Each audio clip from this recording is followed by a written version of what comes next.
আজ সকালবেলা উঠে দেখি যে আকাশের মন তো খুবই খারাপ, জানি না কোন মুহূর্তে কখন কোথায় বৃষ্টি হয়। তো নমস্কার, আমি চন্দ্রিমা। আজ না ভিডিও তো আমি কি করছি বা না করছি সেটা বলবো না, আজকের কয়েকটা বাস্তব গল্প তোমাদেরকে বলবো। তোমাদের সাথে হয় কিনা সেটাকে জানিও তো। আচ্ছা, তোমার আশেপাশের মানুষ কি সত্যিই কি তোমার ভালো চায়, এটা আমাকে জানিও। প্রথমত আমার দিক দিয়ে যদি প্রশ্নটা হয়, আমি বলবো না, কেউ কখনো কারোর ভালো চায় না বা কেউ কারোর কখনো ভালো সহ্য করতে পারে না। তুমি যদি একটু যদি ভালো কিছু করতে যাও, তখনই ওরা এমনই বলবে, তোমাকে থেকে নিচে ফেলে দেওয়ার চেষ্টা তো করবেই অবশ্যই।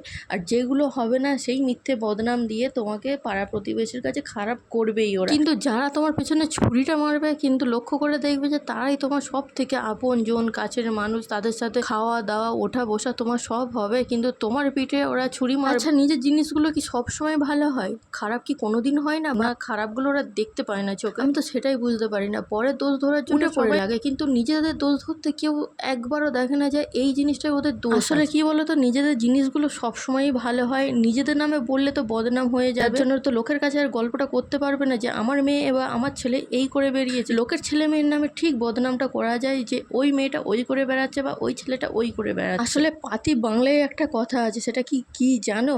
নিজের গু কখনো গন্ধ হয় না। আচ্ছা, তোমরা আগে বলার আগে না একবার করে ভেবে নেবে যে এটা সত্যি না মিথ্যা, একবার ভালোভাবে যাচাই করে নেবে। কিন্তু যেই কথাটা তুমি বলবে না, সেই কথাটা কখনো ফিরে পাবে না, সেটা সবসময় মাথায় রাখবে। আর যাকে বলছো তার মনে সারা জীবনের জন্য বা মাথায় সারা জীবনের জন্য থেকে যাবে, সেটা কখনো ভুলবে না। আচ্ছা, পরবর্তীকালে তো এমনও তো হতে পারে যে তুমি যেগুলো লোকের কাছে বলে বেরিয়েছো যে সেইগুলো সম্পূর্ণ তার কোনো অস্তিত্বই নেই পৃথিবী। তখনও সেই পারের মানুষটার মনে তখনও পর্যন্ত দাগ থেকে গেছে, কিন্তু সে কখনো ক্ষমা করবে না তোমার। আসলে কি বলতো, সত্যটা বেশি দিন চাপা রাখা যায় না, ঠিক একদিন না একদিন সবার সামনে বেরিয়েই আসে। তাই বলবো যে পরের জিনিসের দিকে কাঁদা না ছুঁড়ে নিজের জিনিসের দিকে কাঁদাটা ছুঁড়ে দেখো, কাজে লাগে। আর কথাটা যদি তোমার গায়ে লেগে থাকে তাহলে ভেবেই নিও যে তোমাকেই বলা হয়েছে।